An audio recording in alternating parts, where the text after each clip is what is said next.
बार बहुत बहुत स्वागत है। आइए जानते हैं आज की कुछ खास खबरों। आपको बता दें कि सेलम इंडिया एलायंस के डीएमके उम्मीदवार टीएम सेल्व गणपति चुनाव अधिकारी के समक्ष 2 स्थानों पर मतदाता पहचान पत्र अधिकार को छुपाने और नामांकन में उचित संपत्ति विवरण जमा नहीं करने के लिए सेल्व गणपति की उम्मीदवारी की फिर से जांच कर रहे हैं। बताया जा रहा है कि इससे सेलम कलेक्टर कार्यालय में हड़कंप मच गया है।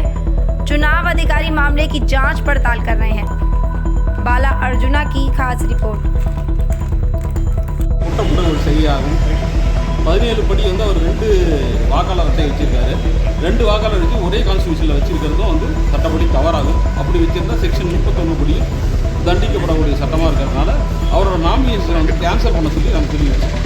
3வதாக வந்து அவரோட ப்ராப்பர்ட்டி வந்து அவரோட ப்ராப்பர்ட்டி அவரோட மனைவி ப்ராப்பர்ட்டி பற்றி சொல்லியிருக்காரு. ஹெச்ஓ ப்ராப்பர்ட்டியில் வந்து யாரெல்லாம் கோபார்சன் எவ்வளோ சொத்து இருக்குங்கிறத அவர் காட்டல, அதையும் மறைச்சிருக்காரு.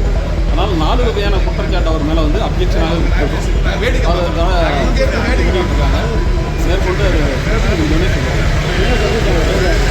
அதாவது ஸ்கூட்டினி பண்ணிட்டு சொல்லிட்டுருக்காங்க. அப்ஜெக்ஷன் எங்கே அப்ஜெக்ஷன் எடுத்துருக்காங்க. அவரோட ஸ்கூட்டினை நிப்பாட்டி வச்சுருக்காங்க தற்காலிகமாக. கொடுத்துருவோம். ஆமாம், அவர் கொடுத்த இந்த நாமினேஷன் இல்லைன்னா அவர் ஒரு வழக்கை மட்டும்தான் காமிச்சிருக்காரு. மற்ற வழக்கை அவர் வந்து மறைச்சிருக்கிறாரு. அது வந்து சட்டப்படி வந்து ஒரு ஓட்டர் வாக்காளராக இருக்கக்கூடிய ஒவ்வொருத்தரும் வந்து யார் அவங்க கேண்டிடேட்டோ அவங்கள பற்றி தெரிஞ்சுக்கணும்னு சட்டமாக இருக்குது. அப்படி வந்து அவங்களோட குற்ற பின்னணி மற்றும் அவங்களோட சொத்து அசையும் அசையா சொத்துக்களை பற்றி ஒவ்வொரு வாக்காளரும் தெரிஞ்சுக்கணும், ஒவ்வொரு ஓட்டரும் வந்து தெரிஞ்சுக்கணும்னு தான் சட்டம்.